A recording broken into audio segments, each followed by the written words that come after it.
Zaman dahulu, ketika tanah Jawa masih diselimuti hutan belantara yang begitu lebat dan misterius, sebuah misi besar sedang dijalankan oleh para wali. Di Kesultanan Demak Bintoro, Masjid Agung sedang dibangun sebagai pusat penyebaran agama. Namun, pembangunan itu menghadapi kendala besar. Mereka membutuhkan tiang utama atau soko guru yang kuat dan kokoh. Tugas berat untuk mencari kayu jati terbaik pun diemban oleh salah satu wali yang paling dekat dengan rakyat, Sunan Kalijaga. Setelah perjalanan panjang masuk dan keluar hutan, Sunan Kalijaga akhirnya menemukan batang pohon jati yang luar biasa besarnya. Kayu itu begitu kokoh, lurus, dan sempurna untuk menjadi penyangga masjid. Bersama para santri dan pengikut setianya, Sunan Kalijaga mulai membawa kayu raksasa itu menyusuri sungai menuju Demak. Awalnya perjalanan terasa lancar, mengikuti arus air yang tenang. Namun, takdir berkata lain ketika mereka tiba di sebuah kawasan perbukitan terjal yang kini kita kenal sebagai daerah Gunung Pati, Semarang. Di sebuah kelokan sungai yang diapit oleh tebing-tebing batu yang curam, musibah kecil terjadi. Batang kayu jati yang sangat berat itu tiba-tiba tersangkut di antara bebatuan cadas. Arus sungai yang deras justru membuat kayu itu semakin terkunci, terjepit erat seolah tebing batu itu enggan melepaskannya. Para pengikut Sunan Kalijaga mencoba segala cara. Mereka menarik, mendorong, dan mengungkit kayu itu dengan tenaga sekuat tenaga. Keringat bercucuran membasahi tubuh mereka, namun kayu itu bergeming, tak bergerak sedikit pun. Matahari mulai condong ke barat, dan rasa putus asa mulai membayangi wajah para santri. Tenaga manusia biasa tampaknya tidak cukup untuk melawan kerasnya alam di tempat itu. Melihat kelelahan di wajah para pengikutnya, Sunan Kalijaga mengangkat tangan, memberi isyarat untuk berhenti. Ia sadar, ini bukan lagi soal kekuatan fisik. Alam sedang berbicara, dan untuk mendengarnya, dibutuhkan ketenangan hati, bukan otot. Beliau memutuskan untuk menepi dan mendekati sebuah gua sunyi yang berada tak jauh dari tebing sungai itu. Di sana, Sunan Kalijaga berniat melakukan semedi atau berdoa, memohon petunjuk dan bantuan kepada Sang Pencipta agar dimudahkan jalannya. Gua itu gelap dan lembab, akar-akar pohon beringin tua menjuntai menutupi mulut gua bak tirai alami. Dalam keheningan doanya, Sunan menekan ego manusianya, mencoba menyatu dengan ritme hutan di sekelilingnya. Tidak ada mantra rumit, hanya kepasrahan total dan niat tulus untuk membangun rumah ibadah.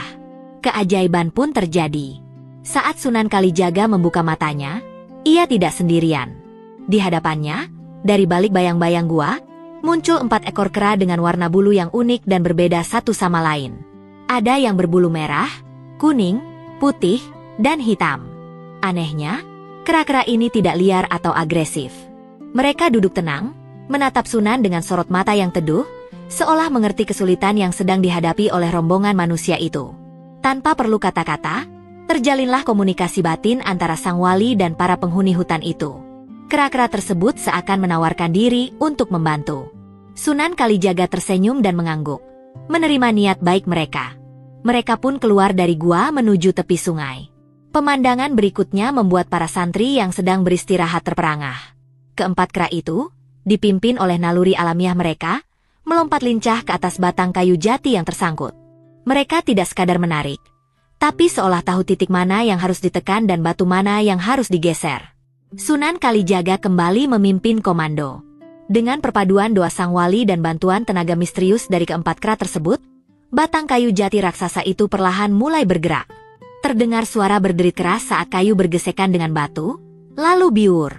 Dengan satu dorongan terakhir, kayu itu terlepas dari jepitan tebing dan kembali mengapung bebas di aliran sungai. Sorak-sorai kegembiraan pecah di antara para santri. Rasa lelah mereka seakan sirna melihat kayu berharga itu kembali hanyut perlahan menuju hilir. Misi mereka terselamatkan. Namun, cerita belum berakhir di sana. Saat rombongan Sunan Kalijaga bersiap melanjutkan perjalanan menyusuri sungai, keempat kera berwarna itu terus mengikuti. Tatapan mereka memelas, seolah ingin ikut serta pergi ke Demak. Mereka merasa telah terikat batin dengan Sunan Kalijaga dan ingin terus mengabdi di dekatnya. Sunan Kalijaga yang bijaksana menghentikan langkahnya. Ia menatap keempat kera itu dengan penuh kasih sayang, namun juga dengan ketegasan seorang pemimpin. Beliau tahu, setiap makhluk memiliki tempat dan tugasnya masing-masing di dunia ini. Hutan dan kota memiliki aturannya sendiri. Dengan lembut, Sunan Kalijaga berbicara kepada mereka, layaknya berbicara kepada sahabat lama. Ia menjelaskan bahwa tugas mereka bukanlah di Demak, di tengah keramaian manusia.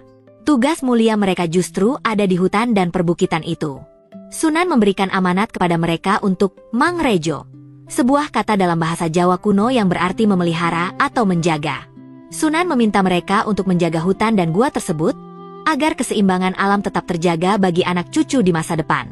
Sebagai tanda ikatan mereka, Sunan menancapkan sebatang bambu di tanah itu, menandai wilayah tersebut sebagai rumah abadi bagi para kera. Mendengar petuah itu, keempat kera tersebut seolah mengerti.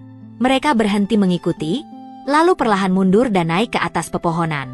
Dari atas dahan, mereka menatap kepergian Sunan Kalijaga dan rombongannya yang semakin jauh membawa kayu jati menuju Demak. Mereka menerima tugas baru mereka, menjadi penjaga setiap bukit itu. Sejak saat itulah, kawasan tersebut dikenal dengan nama Goa Kreo, yang diakini berasal dari kata mangrejo tadi. Dan benar saja, hingga hari ini, ratusan tahun setelah peristiwa itu berlalu, kera-kera ekor panjang masih mendiami kawasan tersebut. Masyarakat setempat percaya bahwa mereka adalah keturunan dari pasukan kera yang pernah membantu Sunan Kalijaga. Kayu jati yang dulu tersangkut itu pun berhasil sampai di Demak dan berdiri gagah menjadi salah satu tiang utama Masjid Agung Demak, menjadi saksi sejarah penyebaran agama yang damai. Sementara di Semarang, para kera di Goa Kreo tetap setia memegang janji mereka, hidup berdampingan dengan manusia, mengingatkan kita semua tentang pentingnya tolong-menolong dan menjaga harmoni dengan alam semesta.